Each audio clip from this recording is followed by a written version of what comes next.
apa kekurangannya, pokoknya pahami. Dan itu caranya saling nanya. Nah, atau saling menceritakan. Ceritakan kepada istri. Jangan malu-malu. Ma, kekurangan aku begini, 1, 2, 3, 4. Sekalipun bertahun-tahun sudah menikah, itu kadang nggak bisa dipahami kalau nggak ada penjelasan. Ar-Rahman 'allamal Qur'an, khalaqal insan, 'allamahul bayan.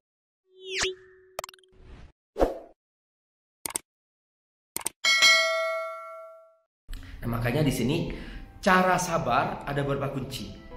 Pertama, tafahum, saling memahami. Jadi suami paham istrinya, makanya kenal tabiatnya, sifat-sifatnya, apa kekurangannya, pokoknya pahami. Dan itu caranya saling nanya. Nah, atau saling menceritakan. Ceritakan kepada istri. Jangan malu-malu.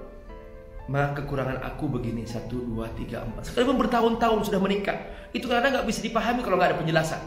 Istri juga menjelaskan pada suaminya, Pak, aku punya keinginan begini, aku ingin begini, aku ingin begini. Nah, supaya tidak konflik, urusan rumah tangga serahkan ke istri. Urusan rumah serahkan ke istri. Ngatur lemari, ngatur pakaian, biarkan istri yang ngatur. Suami yang ikut-ikut. Urusan acara keluarga, biar istri yang ngatur. Urusan uang, kasih ke istri semuanya. Halo? Suami, semua uang milik istri. Oh, betul kan? Nah, gitu. Pokoknya gitu aja. Pokoknya jangan sampai kurang uang belanjaan. Karena tabiat istri, dia senang kalau dia belanja. Kalau istri sakit, bawa ke toko emas, jangan ke rumah sakit. Dia akan sembuh. Gitu. Ini rumus. Halo? Betul. Di rumah sakit tambah sakit dia. Bawa ke toko emas langsung sembuh. Jadi ini namanya tafahum ya. Kalau suaminya sakit, bilang, aku izinin kau menikah lagi. Maksudnya dia. Masya Allah. Jadi ini tafahum, memahami tabiat masing-masing, memahami kekurangan masing-masing. Jadi bahwa seorang istri memang seperti itu dari Allah, tabiatnya, sifat-sifatnya. Suami juga begitu, bahwa ini memang kayaknya nih kayaknya suamiku orang Madura, keras nih, mang. Udah pahami aja. Kalau dia ngomel-ngomel atau marah-marah, itu memang orang Madura begitu. Ya sudah, biarin aja, gitu. Nggak usah dimasukin hati, gitu. Artinya masing-masing ada tabiat dari bawaan. Jadi jangan sampai terlalu dibesar-besarkan. Itu namanya saling memahami. Yang kedua, ta'awun, tolong menolong, terutama urusan ibadah kepada Allah. Masalah sholat terutama, tolong para suami dibangunin istri, segera bangun. Dan mohon para istri jangan segan-segan untuk bangunin istri, untuk bangunin suaminya. Jangan sampai suami tidak sholat. Pak Ustadz, aku kasihan suamiku capek. Terus gimana? Aku biarin gak sholat. Berarti ibu ingin suaminya masuk neraka. Gitu. Kalau saya bangunin sholat subuh. Jadi suami yang patuh kepada Allah akan terjaga dari segala maksiat. Makanya sholat itu penting sekali bagi seorang istri untuk tolong menolong. Ya. Masalah Ramadan, misalnya di Ramadan, baca Quran. Ayo Pak, kita baca Quran yuk. Itu. Ayo, Papa sudah berapa jus? Alhamdulillah, saya sudah 5 jus. Jus timun, jus mangga. Nah, istri juga begitu, berlomba ya. Berlomba, pokoknya gitu, tolong menolong, sering mengingetin gitu. Pasang target untuk hatam berapa kali Ramadan. Tahun tolong menolong. Jadi jangan hanya urusan makan saja, jangan hanya urusan dunia saja. Kalau urusan dunia itu pasti kita tolong menolong. Mungkin usaha suami masih lemah, istri mendukung, itu is okay, nggak ada masalah. Tapi yang paling penting urusan iman kepada Allah, urusan ibadah kepada Allah, tolong menolong.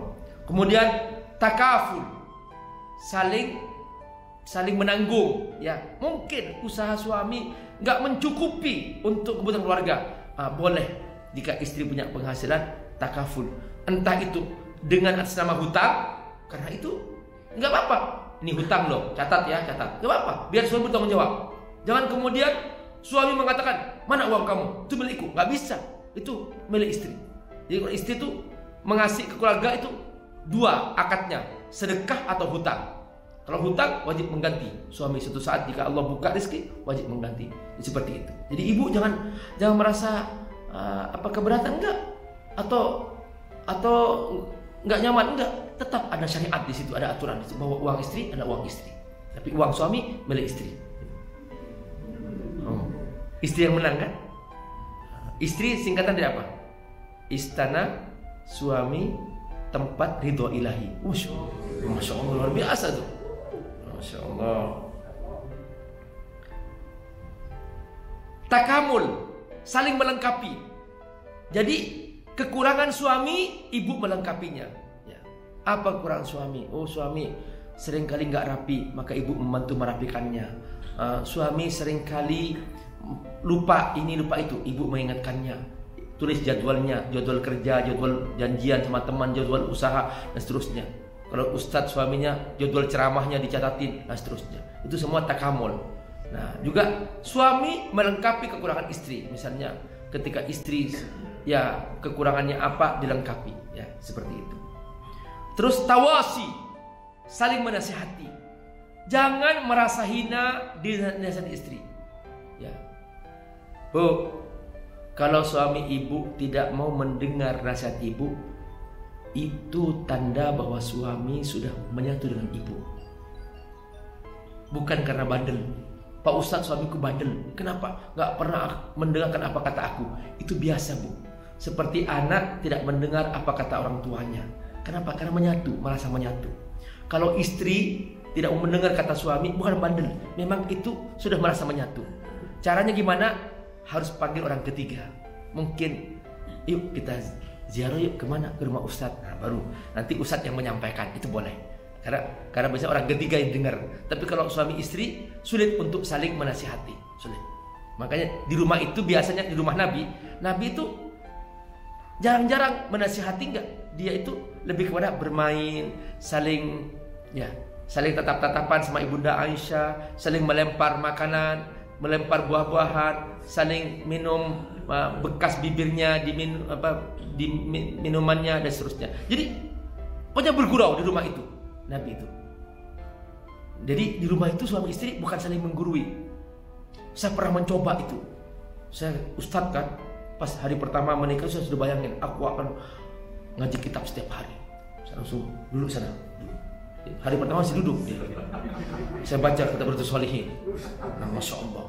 Bab pertama bab niat, bab ikhlas. Masya Allah. Hari pertama masih dengerin dia tuh. Hari kedua udah kayaknya capek lah gitu. Sampai sekarang nggak baca lagi. Sulit pokoknya kalau menggurui nggak bisa. Pokoknya itu main aja, gurau, jalan-jalan, itu namanya keluarga. Ya harus saling memahami. Itu semua itu butuh kesabaran.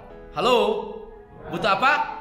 Butuh kesabaran. Nah terakhir teman-teman apa? Istiqomah. Istiqomah apa di situ? Bagaikan lebah. Lebah itu apa? Lebah itu satu keluarga, dia tidak pernah hinggap di tempat yang kotor, selalu hinggap di tempat yang baik, dan tidak pernah mengambil yang buruk, dan mengambil yang terbaik, dan tidak pernah memberi kecuali yang terbaik. Apa yang diberikan? Madu. Itulah lebah. Tapi kata Allah, jangan sekali-kali seperti keluarga laba-laba. Keluarga laba-laba, keluarga paling buruk. Laba-laba ini merasa hebat setelah berhasil membuat rumah dari anyaman yang dia buat. Seakan-akan itu rumah paling hebat, itu rumah paling lemah. Kata Allah, gak bisa melindungi dari panas, gak bisa melindungi dari hujan. Dan iya kalau yang lewat serangga nyangkut di situ. Tapi kalau yang lewat sapi habis rumahnya itu semua. Jadi laba-laba itu tergiur dengan rumahnya. Nah, dia bangga dengan rumahnya, sehingga dia ketika terjadi pernikahan, nah mulailah bunting istrinya. Ketika istri bunting, udah siap-siap melahirkan. Begitu istri sudah melahirkan, langsung diam-diam istri ini ingin menguasai rumah itu. suaminya dimakan oleh istrinya. Itu tabiat laba-laba. Begitu sudah mati suaminya, dibuang bangkainya keluar rumahnya. Nah, mulailah dia membesarkan anaknya. Begitu anaknya besar, anak ramai-ramai makan ibunya. Nah, setelah itu dibuang ibunya. Maka dia menguasai rumahnya. Itulah rumah laba-laba. Itulah mengapa Allah merekam dalam Al-Quran namanya surah Al-Ankabut. Maka ada pesan dari Allah, kalau kamu ingin istiqomah dalam rumah tangga kamu, jadilah rumah tangga seperti rumah lebah yang selalu hinggap di tempat yang baik, mengambil yang terbaik dan memberikan terbaik. Hindari seperti laba-laba yang selalu saling menjatuhkan, saling merusak dan saling merendahkan.